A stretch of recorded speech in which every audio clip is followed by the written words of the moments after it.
하나님 말씀 같이 살펴보시겠습니다. 하나님 말씀은 마태복음 14장입니다. 마태복음 14장 22절부터 27절까지 말씀입니다. 마태복음 14장 22절부터 한 절씩 교독해서 읽겠습니다. 예수께서 즉시 제자들을 재촉하사 자기가 무리를 보내는 동안에 배를 타고 앞서 건너편으로 가게 하시고 무리를 보내신 후에 기도하러 따로 산에 올라가시니라. 저물매 거기 혼자 계시더니 배가 이미 육지에서 수울이나 떠나서 바람이 그스름으로 물결로 말미암아 고난을 당하더라. 밤 사경에 예수께서 바다 위로 걸어서 제자들에게 오시니 제자들이 그가 바다 위로 걸어오심을 보고 놀라 유령이라 하며 무서워하여 소리 지르거늘 예수께서 즉시 이르시되 안심하라 나니 두려워하지 말라. 아멘. 한참 주가를 날리고 있는 MC 겸 개그맨 정형돈이라는 분이 갑자기 이제 나는 모든 방송을 다 중단하겠다. 그 이유가 뭐냐 하니까 이제 이 불안장애라는 병 때문이라는 겁니다. 이분이 이런 선언을 하기 얼마 전에 이제 모 프로에 출연을 해가지고 이런 말들을 했다는 걸 제가 글로 읽고 참 마음이 아팠습니다. 나는 불안장애를 앓고 있다. 실력에 비해 너무 잘 되다 보니 미천이 드러날까 두렵다. 내 능력 밖에 복을 가지려고 하다가 잘못될 것 같다는 생각이 든다. 이런 내용의 이야기를 본인이 했다는 겁니다. 심지어는 자기가 앞에서 뭔 이야기를 하면은 그 웃으면서 자기 이야기를 경청하는 그 사람이 갑자기 돌변해가지고 자기를 칼로 찌를 것 같다는 그런 망상에 시달리기도 한다는 겁니다. 그게 얼마나 이 마음이 힘들었겠습니까? 제가 이분에 관한 기사나 또 글들을 제가 쭉 살펴보기를 원했던 것은요, 주위를 둘러보면은 이런 불안장애로 힘들어하는 사람들이 생각보다 많습니다. 보건복지부에 따르면은 2014년도를 기준으로 우리나라에서 불안장애를 겪고 있는 사람이 무려 12.3%, 그러니까 우리나라뿐 100명 중에 12명이 넘는 사람들이 정형돈이라는 이분과 같은 지금 증상을 가지고 있다는 겁니다. 이것도 놀라운데요, 이 수치는 지난 5년 전에 비해 가지고 무려 28.4%나 증가한 수치라는 거예요. 지금도 이 불안장애를 앓고 있는 분이 막 굉장히 많은데 점점 많아지고 있는 상황이라는 겁니다. 이게 참 실감이 나는 그런 일을 제가 2주 전에 겪었습니다. 제가 이 시간에 이제 설교하면서 지금은 겨울나무처럼 버텨야 한다. 또 그게 참 아름답다. 그래서 한 청년이 제게 왔을 때 자기를 힘들어할 때 무슨 소리냐, 지금 네 모습이 너무 아름답다. 1월에 그 혹독한 버텼던 겨울나무가 있었기에 4월에 그 화려한 그 봄나무가 가능했던 거 아니냐, 이런 제가 말씀을 드렸던 기억나실 것입니다. 그런데 그 설교가 얼마나 그 반향을 일으키는지 요 근래에 그렇게 많은 반향은 제가 처음 봤다 할 정도예요. 막 여기저기서 메일이 오고 또 그 내용을 따가지고 막 그 기독교 포털 사이트에서는 막 퍼날르고 또 외국에서 신앙생활하는 우리 교회 성도들이 막 연락이 오고 메일이 오고, 그래서 제가 그 굉장히 좀 인상적이었습니다. 그래서 제가 이제 아침을 먹으면서 우리 집사람한테 그 이야기를 쭉 하면서 아마 요즘 성도들이 이런 종류의 설교를 좋아하시는 것 같다. 제가 그렇게 이야기를 했더니 이 밥을 먹다가 앞에 있던 제 아내가 갑자기 정색을 하면서 하는 말이 왜 그렇게 생각하느냐고. 요즘 성도들이 그런 류의 설교를 좋아해서 그런 게 아니고 요즘 성도들이 그런 설교를 통해서 위로를 받지 안 될 만큼의 힘든 분들이 많다는 생각을 왜 못하느냐, 그런 이야기를 하길래 밥 먹다가 갑자기 막 정색을 하고 그런 이야기를 해가지고 제가 좀 당황했지만 그 자리에서 제가 그걸 동의를 했습니다. 듣고 보니까 당신 말이 맞다. 그만큼 지금 위로가 필요하고 또 새 힘을 공급받아야 될 사람들이 많은 그런 상황인 것 같구나. 그래서 제가 그 다음날 우리 전체 교역자 회의할 때 그 이야기를 들려줬습니다. 그리고 내 안의 생각이 맞는 것 같다. 그래서 우리가 다 지치고 힘들지만 우리 다 힘내가지고 이 성도들을 잘 섬기는 이런 일에 좀 더 달려가는 그런 우리 교회 교역자가 되면 좋겠다. 그런 걸 같이 나눈 적이 있었습니다. 새해를 맞아가지고도 뭐 그렇게 희망적이고 낙관적인 소식은 잘 들려지지 않습니다. 맨날 나오는 이야기는 더 어려워질 것이다. 경제도 더 힘들고 사회는 더 복잡하고 정치도 뭐 더 어려워지고 이런 이야기가 쏟아지고 있는데요. 그럼 이런 상황에서 예수 믿는 우리가 어떻게 이런 그 두려움을 극복하고 또 이겨낼 수 있는가? 오늘 이런 부분들을 좀 본문에서 좀 살펴보려고 하는데요. 자, 24절을 한번 보시겠습니까? 배가 이미 육지에서 수울이나 떠나서 바람이 거스름으로 물결로 말미암아 고난을 당하더라. 제자들이 지금 어떤 상황인지 아시겠죠? 풍랑을 만나가지고 고생하고 있는 상황입니다. 근데 제가 이 본문을 깊이 들여다보니까 지금 제자들이 겪고 있는 고통이 삼중적인 고통이에요. 그들이 겪고 있는 지금 첫 번째 고통이 뭐냐? 이 풍랑을 만났는데 그 풍랑이 어떤 풍랑이냐? 그치지 않는 풍랑이에요. 25절에 보니까 이 풍랑이 밤 4경까지 계속됐다 그러는데요. 밤 4경은 요즘으로 치면 새벽 3시에서 새벽 6시 사이예요. 같은 내용을 다루고 있는 요한복음 6장 16절에 보니까 제자들이 언제 배를 타기 시작했냐 하니까요. 저물매 제자들이 바다에 내려가서 저물매. 그러니까 지금 추측하건대 굉장히 긴 시간 동안 제자들이 지금 풍랑과 싸우고 있는 겁니다.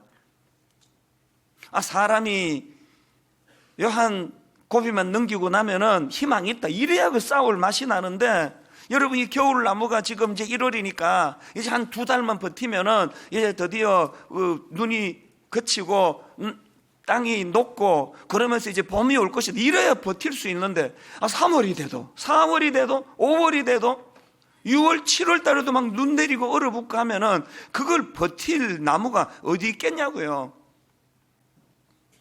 지금 이 시대를 겪어가는 사람들의 형편하고 본문의 그 제자들의 상황의 공통점이 뭐냐 하니까 도대체 이 풍랑이 언제 끝날지 이게 앞에 안 보이는 상황이에요. 이게 제자들을 고통으로 몰고 갔다고 생각하는데요. 그것도 힘든데요. 제자들이 겪어야 하는 이중적인 고통이 뭐냐? 예수님의 부재예요. 오늘 본문 23절 한번 보십시오. 무리를 보내신 후에 기도하러 따로 산에 올라가시니라. 저물매 거기 혼자 계시더니 어떤 상황인지 아시겠죠? 예수님은 기도하시고 묵상하시려고 혼자 산으로 가셨고 지금 예수님 없는 제자들끼리 배를 타고 가다가 이런 일을 만난 거예요. 아기를 낳아보면은 이제 다 아시지만요. 이 세상에 인간이 태어나가지고 제일 먼저 경험하는 고통이 격리불안 아닙니까? 이 아기는요, 옆에 엄마가 없으면은 바로 그때부터 불안한 거예요. 그래서 막 엄마가 나타날 때까지 우는 거 아닙니까? 창조주 되신 하나님 앞에 나이가 이제 저처럼 50대가 됐다고 격리불안이 없어집니까? 내가 지금 어떤 상황으로 사느냐보다 더 두려운 것은 하나님이 안 계신다. 내게 하나님이 떠나셨다. 이거 아닙니까? 제자들에게 지금 이 예수님의 이 부재는 엄청난 두려움이었을 거예요. 그런가 하면 여기다 하나 더 붙여서 제자들의 삼중적인 고통이 있는데요. 그 영적인 혼란입니다. 이게 무슨 말씀인가 하면은, 자, 여러분, 지금 풍랑을 만나가지고 제자들이 죽을 고생을 하고 있는데요. 그 원인을 제공한 원인자가 누구십니까? 예수님이세요. 22절을 자세히 보십시오. 예수께서 즉시 제자들을 재촉하사 자기가 무리를 보내는 동안에 배를 타고 앞서 건너편으로 가게 하시고, 배 타게 하신 분이 지금 예수님이에요. 제자들이 지금 풍랑과 싸우는 것도 힘들어 죽겠는데 그 마음의 갈등이 뭐였겠습니까? 순종하면 복 주신다더니 내가 지금 예수님 말씀에 순종해가지고 지금 이렇게 된 거 아니냐고요. 그리고 여러분 그 제자들 입장에서 예수님이 얼마나 원망스럽겠습니까? 그 시골떼기 촌놈 출신들 제자들이 평생에 그렇게 주목받고 막 오병이어의 기적이 일어나가지고 막 사람들이 열광하고 북적거리고 막 환호하고 하는 그 현장에 평생에 이런 거 처음 아니었을까요? 예수님만 아니면 그 추억의 자리에서 밤새도록 그렇게 그냥 영웅 대접을 받으면서 멋진 하루를 보낼 수 있었는데, 예수님이 계속 채근하면서 즉시 제자들을 재촉하면서 데리고 가는 바람에 그 광야에서의 축제의 밤은 물거품처럼 사라지고, 괜히 예수님 말씀에서 순종했다가 죽을 고생을 지금 풍랑을 만나서 하고 있으니까, 이게 지금 사람이 고생을 해도요, 명분이 있고 이유가 있으면은 그 견딜 만한데, 이런 경우는 이거 정말 이거 재미없는 거 아닙니까? 마음으로 계속 그 원망이 나올 수 있는 그런 상황이라는 거예요. 그런가 하면은 제자들의 혼란이 하나 더 있는데요. 뭐냐 하니까, 여러분 아까 제가 예수님이 언제 나타나셨다 그랬죠? 밤 사경, 우리로 치면 새벽 3시에서 6시 사이에 나타나셨는데요. 마가복음 6장 48절에 보니까 바람이 그스름으로 제자들이 힘겹게 노젓는 것을 보시고, 예수님이 그 상황을 다시 알고 계세요. 이 너무한 거 아닙니까? 당신 때문에 제자들이 안 겪어도 되는 지금 이 고생길로 들어가 가지고 굉장히 그것만 해도 입장이 곤란하고 미안한 상황인데, 예수님이 그 잘못 판단해 가지고 제자들이 그 고생을 하는 거를 보셨으면 어떻게 해야 됩니까? 득달같이 그 풍랑을 잠잠케 하고 구해 주셔야 되는 거 아닙니까? 왜 뻔히 다 보시면서 새벽 3시부터 6시가 될 때까지 그 구경하고 있는 거예요? 안 도와주시고. 이 제자들의 삼중적 고통이, 여러분 이게 왜 제게 그 흥미를 유발시키는가 하면은, 이게 2000년 전에 그 남의 나라 어떤 사람이 겪었던 이야기가 아니고 바로 이 상황이 오늘 예수 믿는 우리 이야기예요. 그렇게 오래 부르짖고 눈물로 새벽마다 주님 앞에 나와 간절히 인생의 풍랑을 잠잠케 해달라고 부르짖는데, 하나도 상황은 안 바뀌어요. 그리고 저는 목사인데도요, 어떨 때 정말 중보기도를 하면서 눈물을 흘리며 하나님께 간절히 기도하는데, 어떨 때는요, 이 하나님이 내 기도를 안 들으시는 것 같아요. 외면하는 것 같아요. 이 귀를 막고 계시는 것 같아요. 귀를 막지 않으시면 어떻게 이렇게까지 응답을 안 해주시느냐고. 그게 어떻게 해석해야 되는 이야기입니까? 난 지금 하루가 지금 죽을 것 같은데 밤 사경이 될 때까지 나타나지 않으시는,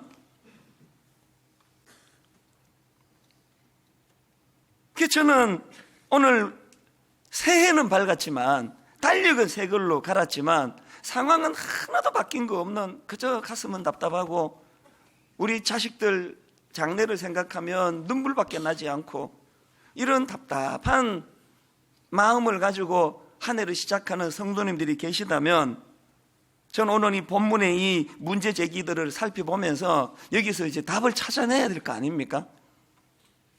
그래서 저는 오늘 이 본론의 제목을 이렇게 잡아봤습니다. 두려움을 극복할 수 있는 3가지 대안. 어떻게 하면 이 문제를 해결할 수 있는 건가?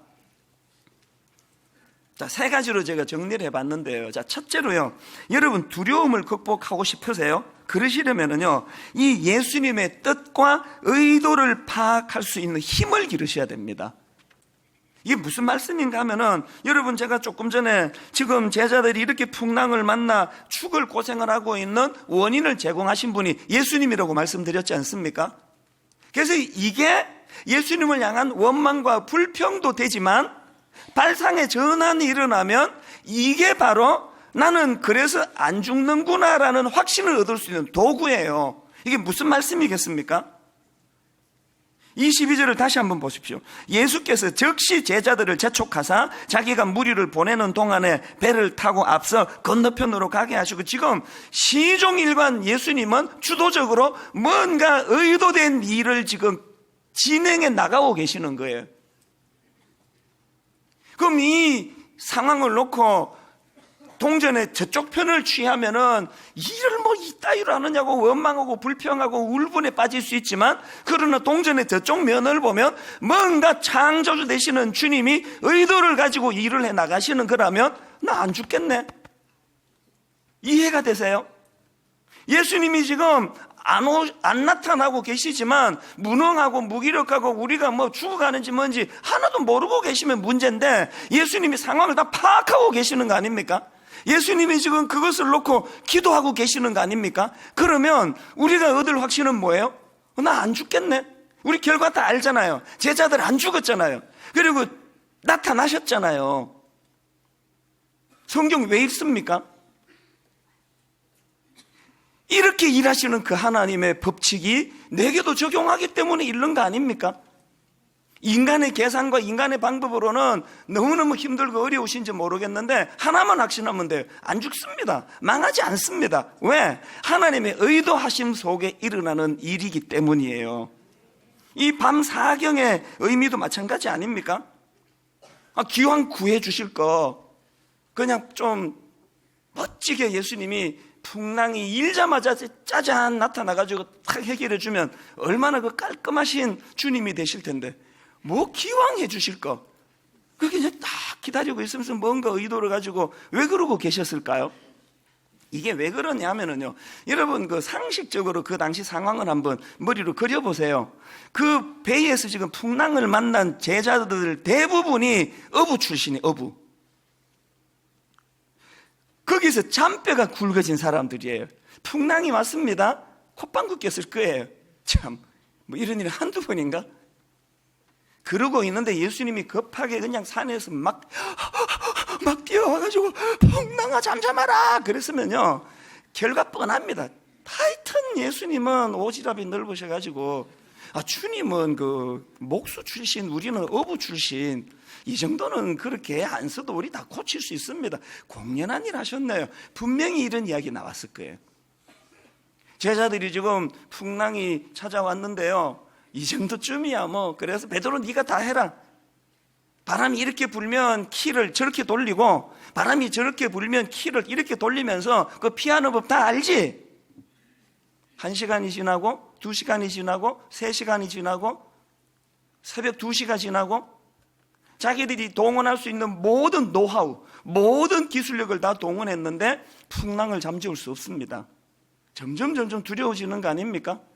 이건 좀 다르네? 이 풍랑은 좀 다르네? 좀 다르죠. 주님이 의도적으로 일으킨 풍랑이니까. 이 풍랑은 우리 기술로는, 우리 노하우로는, 우리의 실력으로는 잠재우기가 어려운 것이구나. 그래서 여러분, 저는요, 영적으로 이 밤사경이라는 단어의 의미를 목회하는 입장에서 머리에 되게 새기고 뇌에 되게 새겨놨습니다. 밤사경. 물리적인 새벽 3시는요, 새벽 2시 다음이면 저절로 오는 게 물리적인 새벽 3시지만, 영적인 밤사경은요, 영원히 안 올 수도 있고 지금 바로 올 수도 있는 게 밤사경이에요. 그래서 여러분, 제가 정의하는 밤사경이 뭐냐? 저는 밤사경, 영적인 밤사경을 이렇게 해석합니다. 자신의 노력이나 능력으로는 이 문제 해결이 불가능하다고 깨닫는 시점, 이건 내 실력으로는 해결할 수 없다라고 선포하는 시점, 이게 밤사경이에요. 예수님은 밤새도록 그 시점을 기다리고 계시는 거예요. 내가 의지하던 그 무엇, 이거 갖고는 안 된다.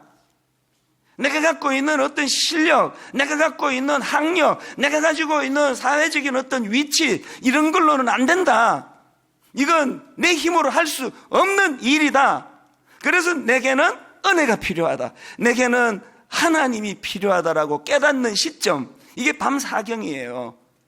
여러분 인생에 왜 이렇게 밤사경이 안 오는지 한번 곰곰이 생각하는 시간이 됐으면 좋겠습니다. 밤사경은요, 당길 수 있습니다. 죽을 때까지 밤사경을 못 보고 죽는 사람도 있고요, 이걸 당길 수 있어요. 제가 이거를 경험했기 때문에 내 삶이 여러분 앞에 이렇게 당당하게 설교할 수 있는 명분이 되는 거 아닙니까? 내 인생은요, 50살을 전후로 해가지고 50 이전과 50 이후로 나눌 수 있습니다. 50 이전에도 저 예수 믿었거든요. 50 이전에도 저 분당 우리 교회 담임 목사였고, 그때 50살이 제 기억으로 2만 명을 넘어서던 그 시점이에요. 그런데 여러분, 많이 두려웠습니다. 어떤 의미에서 제가 그 정형돈이라는 그 개그맨에게 관심이 갔던 이유는요, 그 불안한 마음이 딱 저의 50 이전의 내면 세계였거든요. 실력에 비해 너무 잘 되다 보니 미천이 드러날까 두렵다. 이게 정형돈 씨가 했는지 이찬수 목사인지 헷갈리는 거 아닙니까? 내 능력 밖의 복을 가지려고 하다가 잘못될 것 같다는 느낌이 든다. 이게 딱 제 마음이었습니다. 신학교 다닐 때 실력도 별로 없던 제가, 주목도 못 받던 제가 이렇게 어마어마한 교회를 이끄는 담임 목사가 되니까 행복하기보다 두려운 거예요. 그러나 여러분, 저는 어느 장로가 당에다가 나 푹 찌를지 모른다, 나 그런 생각은 한 적이 없습니다. 여러분, 제 인생에요, 몇 번의 밤 사경이 있었습니다. 한 번만 있은 게 아니고. 그런데 목회자로서 내 인생에 50살이 내 인생에는 밤 사경이에요. 어떻게 이런 일이 가능했느냐 하면은요, 이사야 55장 8절 9절 말씀이에요. 내 생각이 너희의 생각과 다르며 내 길은 너희의 길과 다름이니라. 여호와의 말씀이니라. 이는 하늘이 땅보다 높음 같이 내 길은 너희의 길보다 높으며 내 생각은 너희의 생각보다 높음이니라. 그 하나님의 생각이 내 생각보다 크고 위대하시다는 걸 인정하면서 내 생각을 하나님의 생각 앞에 굴복시키는 훈련이 시작되면서부터 두려움이 없어지기 시작했습니다. 풍랑이 와도 하나님이 저를 다루시는 일인가 보다, 누군가가 저를 그냥 그렇게 못되게 굴어도 저는 그 사람이 밉지가 않아지는 기적 같은 일이 일어났습니다. 하나님이 저 사람을 통해서 어떻게 나를 다루시기를 원하시는가? 그래서 여러분, 우리의 이 낮음이 하나님의 그 높으신, 우리의 작음이 하나님의 크심 앞에 굴복되는 그 순간, 이게 밤 사경이에요.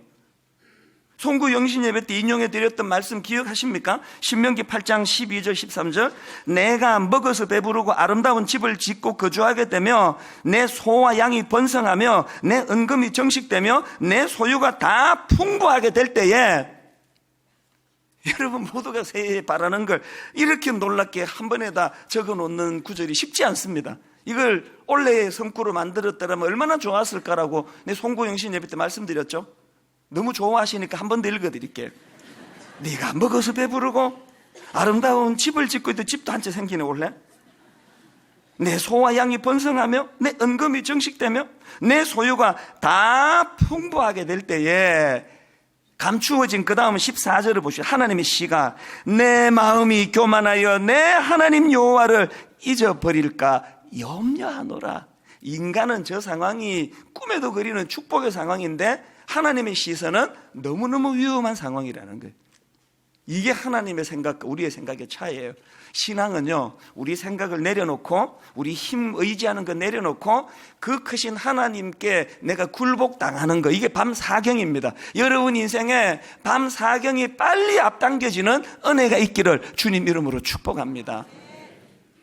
자, 그런가 하면은 두 번째로 이 두려움을 극복할 수 있는 두 번째 대안이 뭐냐? 예수님 부재에 대한 오해를 극복해야 된다는 거예요. 오해라는 겁니다. 20절 21절을 다시 보십시오. 무리를 보내신 후에 기도하러 따로 산에 올라가시니라. 저물매 거기 혼자 계시더니 배가 이미 육지에서 수울이나 떠나서 바람이 거스름으로 물결로 말미암아 고난을 당하더라. 이 겉으로 보기에는 예수님이 지금 부재한 게 맞네요. 배에 예수님 안 계세요. 그러나 여러분 조금만 더 깊이 본문을 들여다보면은요, 비록 예수님 몸은 그 배 안에 계시지 않지만 지금 예수님은 언덕 위에서 제자들의 상황을 파악하고 계세요. 그리고 더 중요한 거, 예수님은 그 고난 속에 있는 제자들을 위하여 기도하고 계세요. 갓난아기들의 그 시선의 결함이 뭐예요? 이 목도 잘 안 돌아가고요. 그래서 자기 시야로서 어머니를 담기가 어려운 게 갓난아기예요. 그래서 나이가 조금 더 들어가면은요, 이제 폭도 넓어질 뿐만 아니라 이제 철이 들어가면 지금 여기에 눈에 엄마가 안 보여도 이 시간에 어머니는 지금 부엌에서 설거지한다. 안 보이지만 엄마의 존재를 인식하기 시작하는 걸 철이 든다고 그럽니다. 여기서 조금 더 철이 들면은요, 지금 엄마가 집에는 안 계시는데 시장을 가셨는데 집에는 부재하지만 이게 내 인생의 어머니의 부재를 말하는 건 아니다. 격리 불안이 없어지는 거예요. 신앙이 그런 거예요. 그래서 예수님께서는 이제 부활과 성천하신 이후로 분명히 이 예수님의 부재에 대한 오해가 있을 거를 주님이 아시고 두 가지 대안을, 조치를 취해 놓으시는데 어떤 조치냐? 하나는요, 성령님을 보내주세요. 그래서 우리가 이 불안을 없애기 위해서는 성령님 의지하기. 자, 마태복음 28장 20절을 보십시오. 내가 너희에게 분부한 모든 것을 가르쳐 지키게 하라. 볼지어다 내가 세상 끝날까지 너희와 항상 함께 있으리라 하시니라. 이 놀라운 약속의 말씀을 우리 주님이 주셨는데 이 말씀이 우리 인생들에게 잊혀지지 않도록 성령님을 보내주십니다. 자, 요한복음 14장 16절 17절을 보십시오.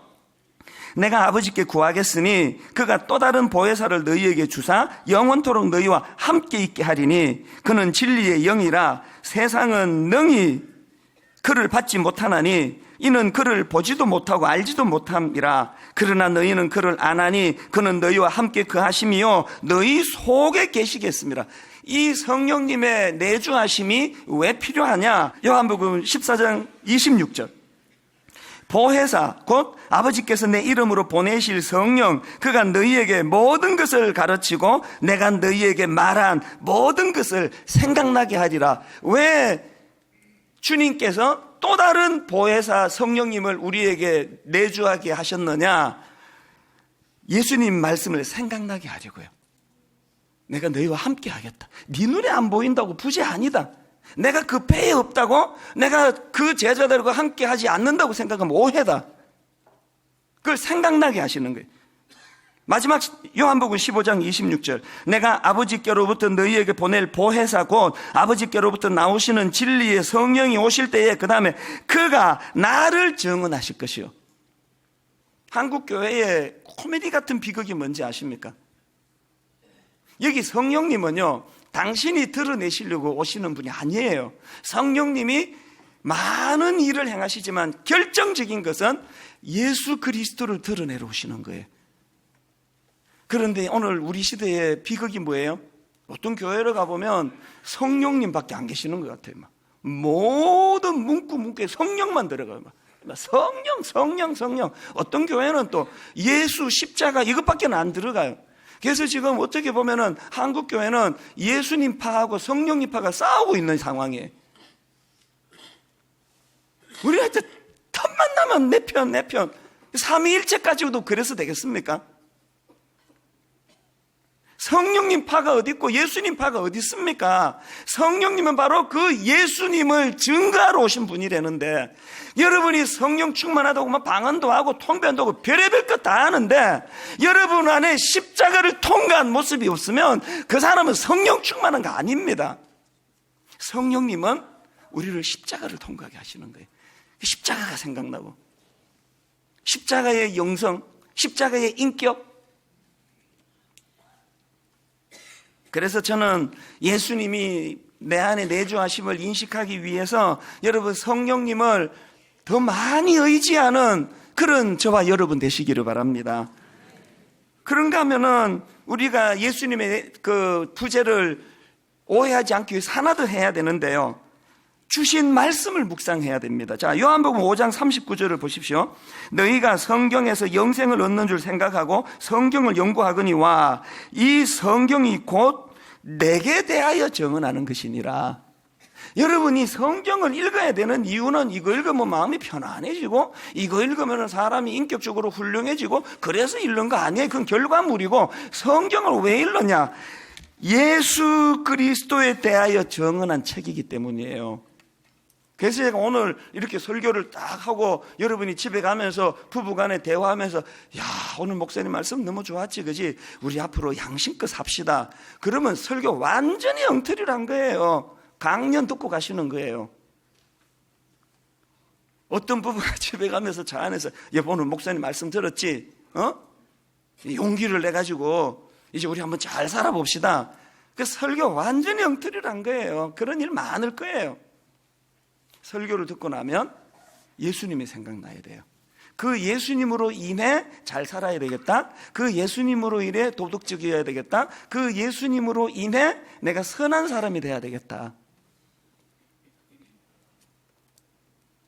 여러분 마가복음 6장 34절을 보십시오. 예수께서 나오사 큰 무리를 보시고 그 목자 없는 양 같음으로 인하여 불쌍히 여기사, 지난주 말씀 기억나시죠? 내장이 쥐어짜는 것 같은 통증을 예수님이 느끼셨는데 왜 그런 느낌을 받았나? 그 다음 강조를 달리한 구절을 한번 보십시오. 예수께서 나오사 큰 무리를 보시고 그 목자 없는 양 같음으로 인하여, 그 목자 없는 양 같음으로 인하여. 그래서 주님이 하시는 일이 뭐예요? 이에 여러 가지로 가르치시더라. 그래서 성경이 나온 거 아닙니까? 왜 성경을 읽어야 되는지 아시겠습니까? 그래서 여러분, 저는 이제 새 학기에 여러분 정말 내가 눈물로 호소하는데요, 이제 이 성경 통독 1년 1독, 그래서 이제 오늘 저녁부터, 오늘 오후부터 우리 교회 홈페이지로 오셔가지고 이 들리는 성경, 그 클릭만 하면 눈만 따라가면 돼요. 이제 1월 1일부터 이제 마태복음부터 성경 통독을 할 거예요. 왜 그렇게 하는지 아십니까? 계속 1월 1일부터 창세기만 읽어가지고, 창세기는 한 35독을 했는데 출애굽기부터 아무도 안 읽으셔가지고 이제 마태복음부터 하자고. 마태복음. 내년에는 이제 마가복음부터 하고, 66년이 지나면은 한 번 더 돌 것 같기는 해요. 그래서 이제 마태복음부터 새로 시작하자고요. 여러분, 지난 송구 영신 예배 때요, 이제 2부 마치고요, 지금 우리 교회 성도가 프랑스에 이제 그 직장 때문에 가신 분이 계시는데, 이분이 연말에 나오신 거예요. 나오셔가지고 대화하다가, 근데 너무 감동을 받은 게 뭐냐, 이분은 지금 우리 교회 출석도 안 하고 계시는데 인터넷으로 이제 우리 교회 예배에 참여하시는데, 목사님 1년 반 전에 목사님이 원천으로 돌아가자, 성경으로 돌아가자 그래서 그때부터 성경을 읽기 시작했는데, 여러분 1년 반 만에 이분이 성경 6독을 하셨답니다. 전업주부 아닙니다. 직장인이에요. 성경을 읽지 않고 마음에 두려움이 없어지기를 바란다. 그 어불성설입니다. 그런가 하면은 이제 오늘 드디어 받으셨죠? 이 성경 카드 받으셨죠? 이거 한 주일 동안 이제 암송을 해 오셔야 됩니다. 이걸 암송하셔가지고 이제 다음 주일부터는 예배 시간에 이제 다 같이 암송할 거예요. 그런가 하면은 여러분, 내가 한 가지 더 부탁이 있는데요, 이 성경은 하나님의 계시의 말씀이기 때문에 기도하면서 읽어야 돼요. 그래서 오늘 우리 집사님으로 임명되신 모든 분들은 오늘 금요일부터 시작되는 무릎 기도회, 금요일 8시 반부터 무릎 기도회에 나오시기를 원합니다. 아니요, 나오셔야 됩니다.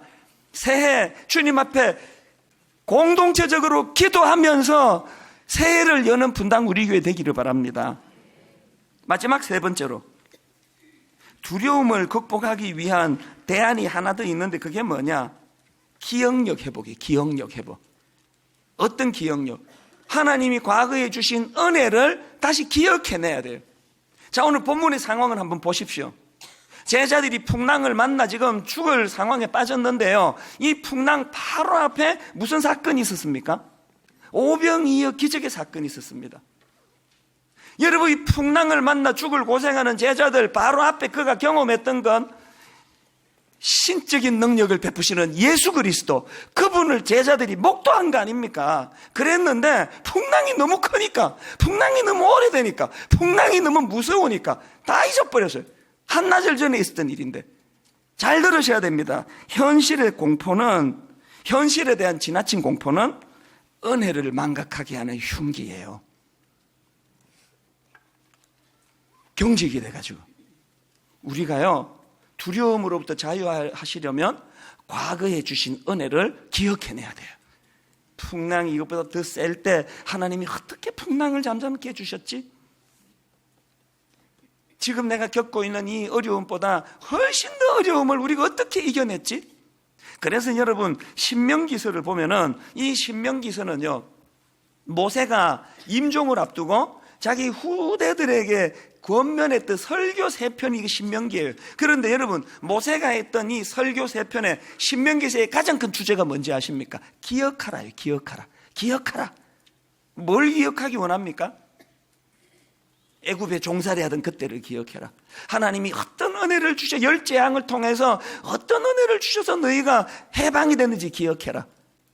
홍해 앞에 섰을 때, 뒤에는 애굽 군대가 죽이려고 달려들 때, 앞에는 홍해가 가로막여 우리 죽었다 할 때 하나님이 바다를 가르기까지 우리를 사랑해 주셨다. 이걸 기억해라. 광야 생활 가운데 만나 기억나니? 메추라기 기억나니? 추워서 부들부들 떨 때 주셨던 불기둥 기억나니?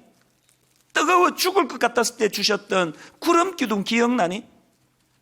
그 강력한 적들이 전쟁을 이렇게 쳐들어왔을 때 우리 군사력으로는 이길 수 있는 확률이 0.1%도 안 되는데, 그때 하나님이 어떤 은혜를 주셔서 그 못된 악한 원수들을 이길 수 있었는지 기억해라. 신명기서의 주제는 기억이에요. 2016년 분당 우리 교회 모든 성도님들의 구호가 이거면 좋겠습니다. 기억하라. 기억하라. 뭘 기억합니까?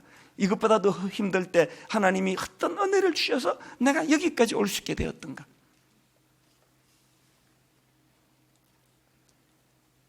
다윗이 기억력이 좋아가지고 대박난 인생 아닙니까? 골리앗이 죽이겠다고 달려드니까 군사훈련 받은 모든 사람이 벌벌벌 떠는데 그 어린애가 그 투구도 안 입고 돌멩이 몇 개 들고 나오니까 사람들이 너 정신 나가냐고 다 말리니까 이 다윗이 한 말은 딱 하나예요. 내가 옛날에 양을 지킬 때 이보다 더 어려운 거, 사자가 달려들고 곰이 달려들고 이것보다 훨씬 더 어려울 때 하나님이 어떻게 은혜를 주셔가지고 내가 살아났는 걸 내가 기억하는데, 나는 만군의 여호와 이름 하나면 됩니다. 그렇게 하고 나간 거예요. 제가 청년 집회할 때마다 늘 강조하는 게 이거 아닙니까? 다윗이 골리앗을 이긴 것도 대박이지만요, 다윗이 골리앗을 이긴 것도 기적이지만 다윗이 골리앗을 이긴 것보다 더 큰 기적은 그 어린 꼬맹이가 다윗이 골리앗에게 덤빈 거, 이게 더 큰 기적 아닙니까? 이미 다 알고 있어서 안 웃는 거예요.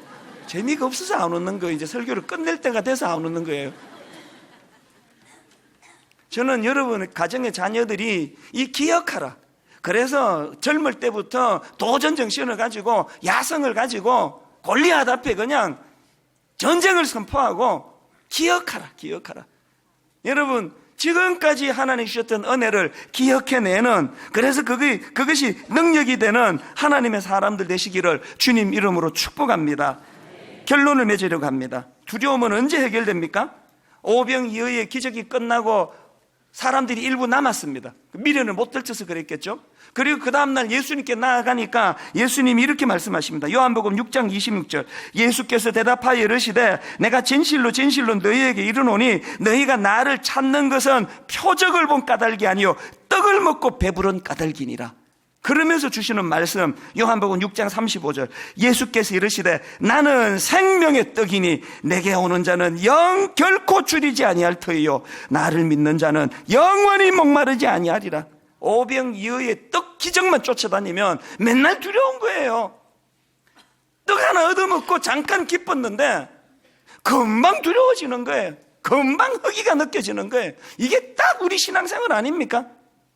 여러분 정직하게 이게 신앙이요. 예배가 이게 마약 아편 주사입니까? 이게 잠깐 한 방 맞고 금방 이제 또 그 두려움이 없어졌다가 금방 제정신이 돌아와가지고 일주일 내내 두려워 죽을 것 같다가, 이 악순환을 깨기 위해서는 여기서 주님이 하시는 말씀, 표적을 본 까닭이 아니요 떡을 먹고 배부른 까닭이니라. 예수께서 이르시되 나는 생명의 떡이니 내게 오는 자는 결코 줄이지 아니할 터이요 나를 믿는 자는 영원히 목마르지 아니라. 주님 주시는 떡을 쫓아다니는 인생이 아니라 진정한 생명의 떡 되시는 예수 그리스도가 내 신앙생활의 중심에 있는 성숙한 신앙인들 되시기를 주님 이름으로 축원합니다. 기도하시겠습니다. 하나님이 우리에게 주신 것은 두려워하는 마음이 아니요 오직 능력과 사랑과 절제하는 마음이니, 하나님 오늘 말씀이 이번 한 해를 두려움 없이 살아내는 하나님의 능력이 되게 하여 주시옵소서. 주님 앞에 작은 헌금을 드리려고 합니다. 이 헌금이 오병이어의 어린아이의 도시락이 되어서 이제 시작하게 되는 분립개척교회가 참으로 하나님이 기뻐하시는 아름다운 교회 하나가 태어나는데 우리의 이 작은 물질이 쓰임받게 하여 주시옵소서. 그렇게 인도하실 줄 믿고 감사드리옵고 예수님 이름으로 기도드립니다. 아멘. 오늘 말씀을 생각하시면서 우리 67번 찬양입니다. 힘들고 지쳐 낭망하고 넘어져 일어날 힘 전혀 없을 때에 가사를 생각하시면서 찬양하시겠습니다. 힘들고 지쳐 낭만하고 넘어져 일어날 힘 전혀 없을 때에 전혀 없을 때에 조용히 다가와 손잡아 주시며 조용히 다가와 손잡아 나에게 말씀하시네. 나에게 말씀하시네. 여러분 이럴 때 없습니까? 나에게 실망하며 내 자신 연약해 내 자신 연약해 고통 속에 눈물 흘릴 때에 예수님은 부재하지 않습니다. 못자국 난 그 손길 눈물 닦아주시며 나에게 말씀하시네. 뭐라고 말씀하십니까? 너는 내 아들이라. 너는 내 아들이라. 오늘날 내가 너를 낳았도다. 너는 내 아들이라. 나의 사랑하는 내 아들이라. 우리 다시 한번 선포합니다. 힘들고 지쳐 낭망하고 넘어져 일어날 힘 전혀 없을 때에 조용히 다가와 손잡아 주시며 나에게 말씀하시네.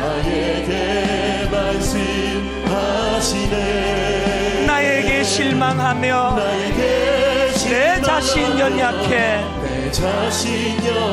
고통 속에 눈물 흘릴 때에 못자국 난 그 손길 눈물 닦아주시며 나에게 말씀하시네. 뭐라 말씀하십니까? 너는 내 아들이라.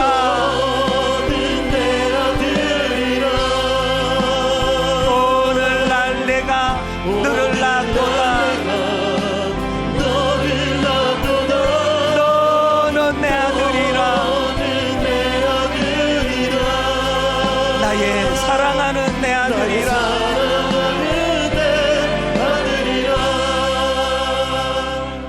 부터 다시 한 번 더 찬양할 텐데요. 정말 하나님, 이게 오늘 이 사건이 무슨 어떤 나라에 예수님의 제자 몇 명이 겪었던 참 가슴 아픈 일이니 이게 아니고, 이게 기록으로 남겨진 것은 내게 주시는 메시지가 있기 때문이에요. 아버지, 제가 지금 그 제자 그 자체입니다. 풍랑은 그칠 줄 모르고 언제 해결될지 기미가 보이지 않고 왜 내 인생에 이런 일이 찾아오는지 가슴만 답답한데, 하나님, 내 인생에 인식이 전환되기를 원합니다. 무슨 풍랑을 만나셨습니까? 우리 다 자리에서 일어나셔서 하나님, 오늘 이 예배가 밤 사경을 앞당기는 능력의 예배 되기를 원합니다. 마음을 가지고 후렴부터 이렇게 노래합니다. 너는 내 아들이라. 너는 내 아들이라. 오늘날 내가 너를 낳았도다. 너는 내 아들이라. 나의 사랑하는 내 아들이라. 이게 어떻게 가능해졌습니까? 언제나 변함없이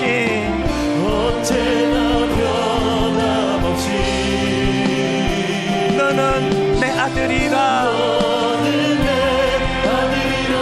나의 십자가 고통, 해산의 그 고통으로 내가 너를 낳았으니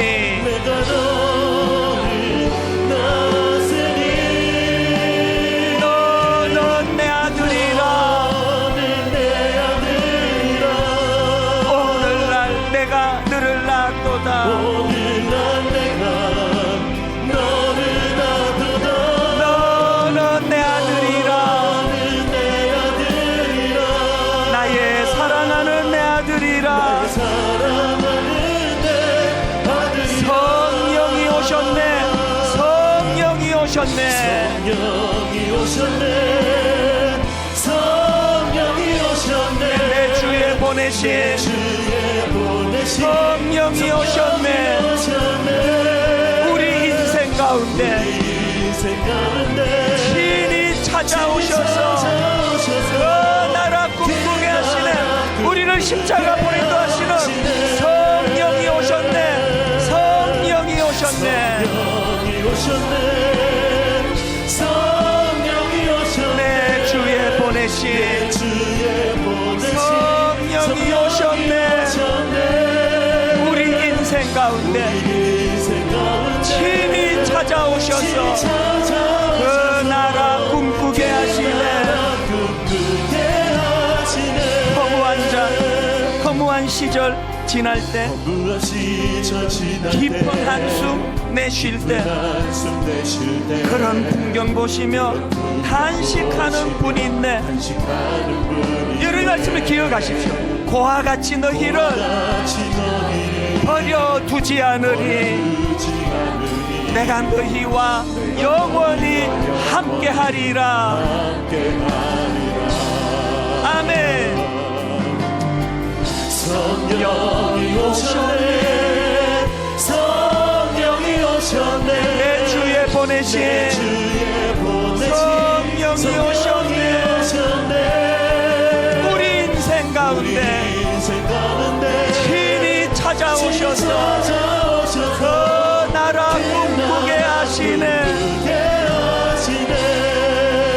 눌린 자, 갇힌 자, 자유함이 없는 자, 피난처가 되시는 성령님 계시네. 주의 영이 계신 곳에 참 자유가 있다네. 진리의 영이신 성령이 오셨네. 아멘. 성령이 오셨네. 성령이 오셨네. 내 주에 보내신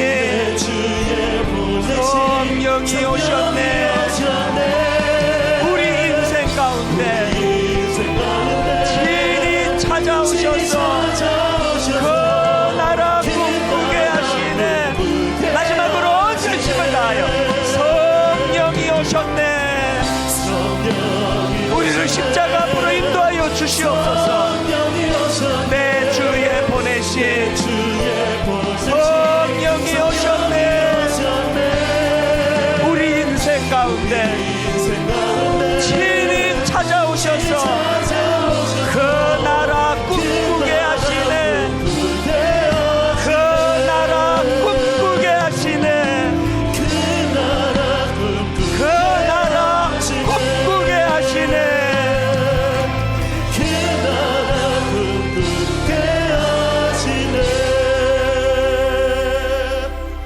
여러분, 힘든 인생길 폭풍을 만날 때마다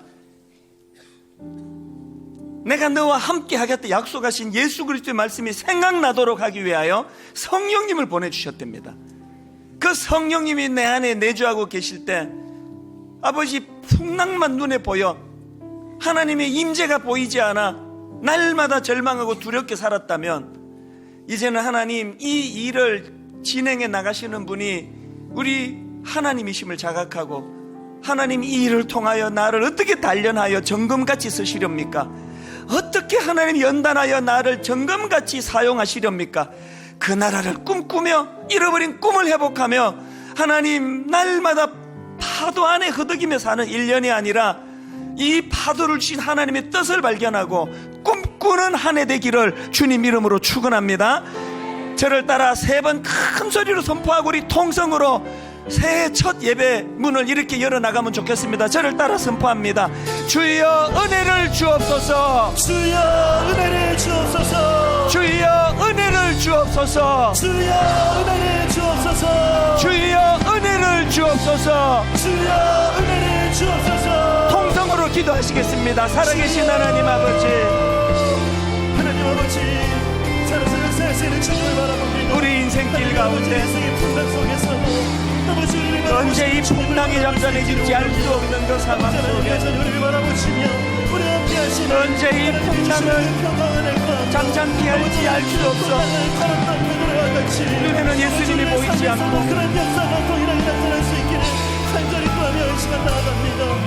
파도는 점점 거세져 오는 현실 앞에 성령님이 내 주님이 보내신 성령님이 내 안에 계심으로 바로 이 순간 내가 너와 함께 하겠다 말씀하신 주님의 말씀이 떠올려지는 놀라운 역사를 허락하여 주시옵소서.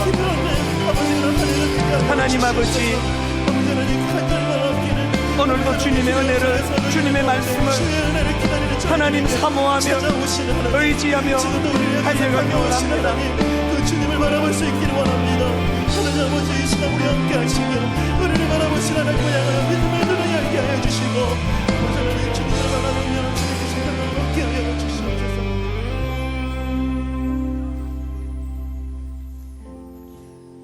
광야에서도 너희가 당하였거니와 사람이 자기의 아들을 안는 것 같이 너희의 하나님 여호와께서 너희가 걸어온 길에서 너희를 안으사 이곳까지 이르게 하셨느니라. 하나님, 우리는 참 미련해서 고생한 것만 생각하고 눈에 보이는 척박한 광야만 보이지만 영안이 열고 볼 때 가장 힘든 그 광야길은 하나님의 안아주심을 맛보고 경험하는 놀라운 특권을 누리는 것임을 알지 못했습니다. 영안을 열어주셔서 하나님, 힘들고 어려운 광야길 가운데 어떻게 하나님이 나를 안아주셔 이 고비를 이겨낼 수 있었는지 기억하는 저희들 되게 하여 주시고 이제 생명의 떡 대신 예수 그리스도를 내 신앙 중심에 모시는 아름다운 또 성숙한 신앙인 되게 하여 주시옵소서. 우리 주 예수 그리스도의 은혜와 하나님 아버지의 다함없는 사랑과 성령님의 감동, 감화, 위로, 교통 충만하심의 역사가 주신 말씀 마음에 담고 새해에도 주님과 더불어 손잡고 달려가는 신앙생활 누리며 살기로 다짐하는 모든 주의 자녀들 머리 위에 지금부터 영원토록 함께 하시기를 간절히 축원하옵나이다. 아멘.